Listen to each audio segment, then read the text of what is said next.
We know about the importance of financial literacy. You know about the importance of financial literacy because you're watching and listening to this right now. And I think there is consensus that there is a real value in teaching our kids this stuff and teaching our kids this stuff early. However, in our culture across North America, most personal finance education is left to parents, not teachers. And so you can imagine how inconsistent those lessons are, given that every family is so different. One advocate based in the US believes there is a real importance to having consistent personal finance education across America and is advocating for that to be included in the curriculum and a requirement for graduation. Our guest is Tim Ranzetta. He is the co-founder of Next Gen Personal Finance, and he joins us from Burlingame, California. Hello there. Hello, Bruce. Great to be with you today. Make the case that personal finance should be mandatory in schools. You don't graduate if you didn't pass that course. You said it already. Not everybody is, we got an unequal playing field, folks. Not everybody's getting it at home. And if you believe the surveys, if we don't educate, well, guess who will? Social media. So we know about 70% of young people are getting financial advice from social media. And without a personal finance course to help them discern what's good advice versus bad, and then just think about all the decisions that young people are thrust into making when they're in high school, right? What are they going to do after high school? Is it a career? Is it trade school? Is it a 2-year college, a 4-year college? Well, let's tally up the costs and the benefits of each of those. They may start using credit cards. They have the keys to the car, so they better understand auto insurance policies.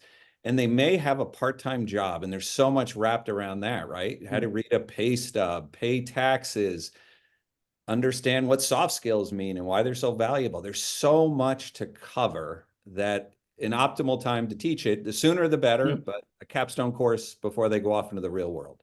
Here in Canada, our education is structured by province largely, and some provinces have it built into the curriculum, others don't. There's certainly real inconsistency in terms of delivery.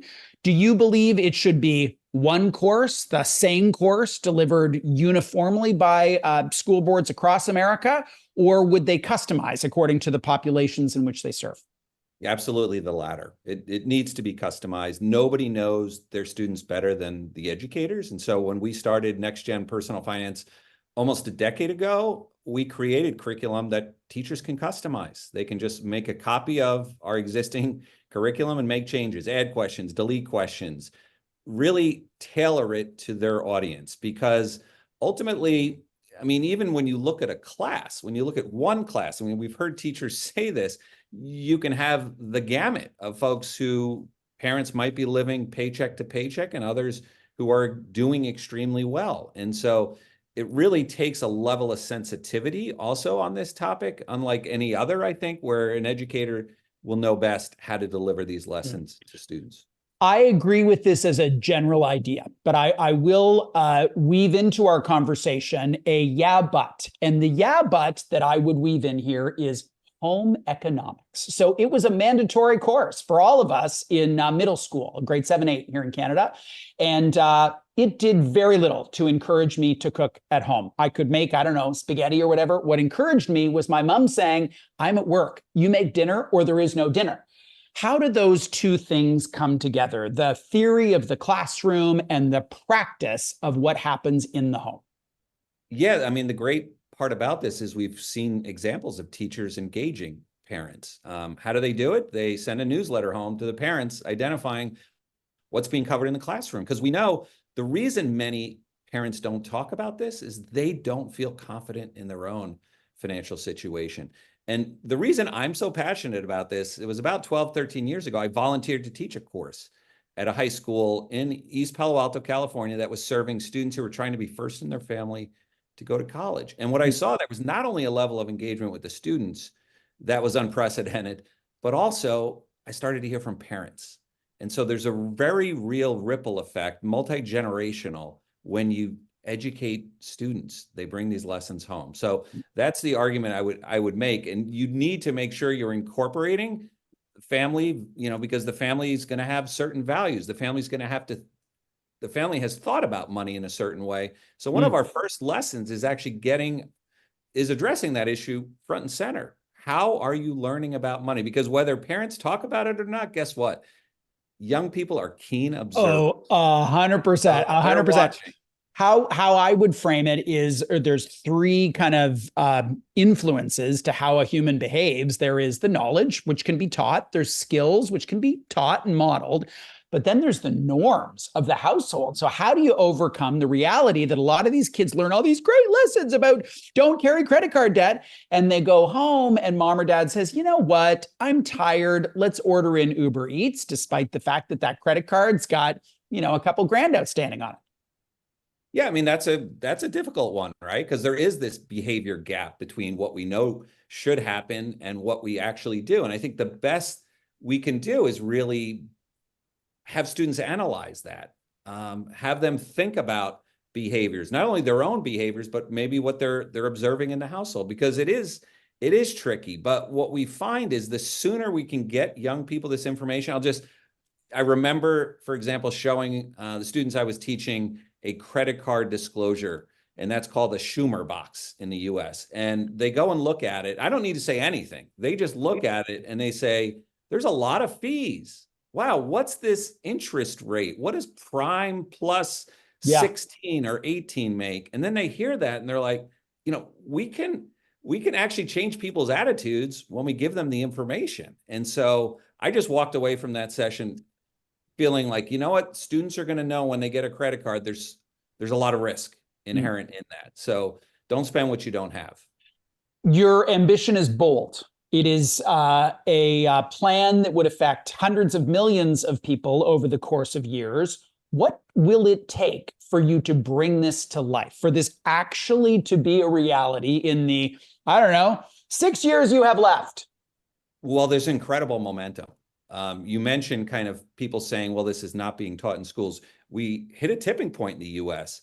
Just this year, we can now say 53% of high school students are taking the course today before they graduate, or will in the next 2 to 3 years. That's just based on legislation that's taken place in states. So we've gone from basically a situation in the US where 8 states required this 3 years ago. Today, it's 25.